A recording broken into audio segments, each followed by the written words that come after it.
Догадаться, что это комната фаната комиксов, несложно. Здесь целая коллекция с 2009 года, причем некоторые редкие. Человек-паук, Железный человек, Warcraft, Бэтмен и свое заслуженное место год назад заняло детище Башира Евлоева – Сармак. Рассказ на основе ингушской легенды. Поучительная история о том, как дети ослушались отца. Все на русском языке.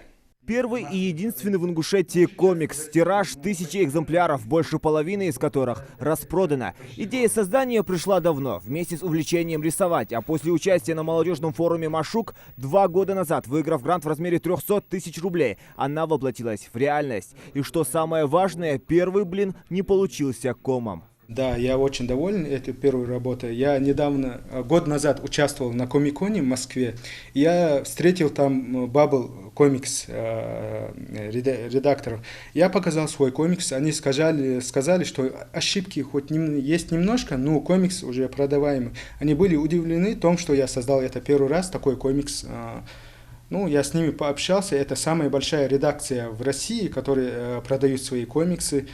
И я пообщался с разными художниками, как надо рисовать, как надо писать опять-таки сценарии опытными художниками, которые создают Bubble Comics. И по-разному там изучал, попрашивал разные советы и как-то сейчас буду разрабатывать еще лучше свой комикс и дополняя. Феерия простого карандаша и бумаги. Больше всего времени уходит на вырисовывание деталей и мелочей, ведь без них персонажи будут недосказанными.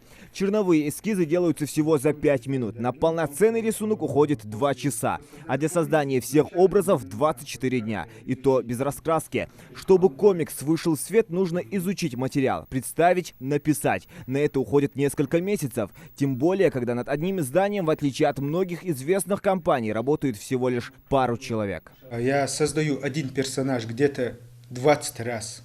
Рисую одного и того же персонажа. И бывает в том, что надо разработать костюм, да, и надо показать еще среду обитания, где он живет, где он будет существовать, какой у него будет вид, будет ли он обычный герой, антигерой.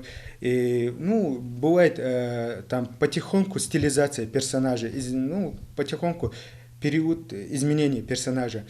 И потом я разрабатываю по-разному там эмоции лица персонажа, как он будет выглядеть, как он будет вести себя. И изучаю в разных фильмах, комиксах, как они делали свои работы, как они создавали своих персонажей. Например, комиксы Франка Миллера, там, как он создал Бэтмена, почему он стал таким мрачным, темным рыцарем. Ручным трудом все не ограничивается. Сканирование, цветокоррекция и редактирование. Все это делается уже на компьютере, как только все рисунки будут готовы. Бывают некоторые моменты, если сделать чересчур контрастный рисунок, то для тиража это будет проблема, по-другому будет показывать рисунок, в том, что это самый там сложный момент цветокоррекция.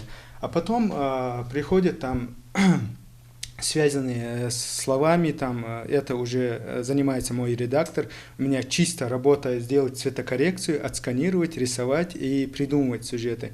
А остальное я уже отдаю человеку, который там связан с грамматикой, там, диалога персонажей. Это очень важный момент.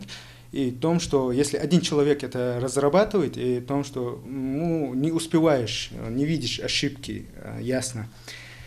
И постепенно сейчас мы там отсканировали, там выпустили цветной вариант, как будет это выглядеть комикс. Рынка продажи комиксов в России пока нет, однако фанатов серии рисунков с текстом много, особенно в Ингушетии. Башир Евлоев сейчас вместе с братом, который выступает в качестве сценариста и редактора, работает сразу над несколькими проектами. Нартский эпос, Сеска Солс и Колайк Ант. И все на ингушском языке. Свои амбициозные идеи они и в этом году вновь представили на Машуке. Мы с братом сотрудничаем и создаем общие проекты. И так я создаю свои авторские комиксы и общие проекты с братом и с другими людьми. Я могу как бы работать и создавать и такие проекты. Сейчас мы нацелены для популяризации нашего родного языка. И комиксы будут абсолютно разрабатываться на ингушском языке. И будет еще для детей, для маленьких детей, для детских садиков, которые ходят. И будет комиксы, и одновременно там будет будет рисованы маленькие мультяшные животные, и на ингушском будет написано, как на ингушском языке называется животное. Как бы, например, лиса, цогул, там, волк, борц.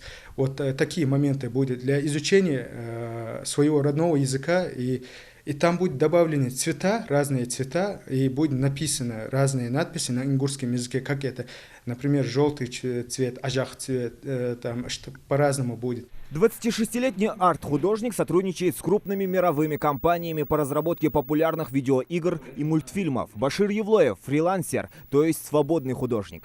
На данный момент я занимаюсь с разными там издательствами игры и разрабатываю дизайн персонажа, дизайн костюма. Ну, я как бы остаюсь теневым художником и получаю как бы свою там зарплату. И там не указывается мое имя, кто я там. Это им не важно, им чисто нужна разработка персонажа.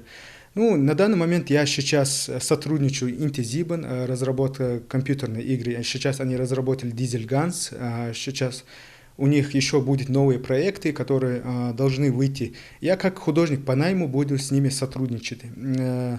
Вот такие моменты бывают, связанные с киноиндустрией. Создаешь раскадровку для фильмов, создаешь концепты персонажей, как они должны выглядеть.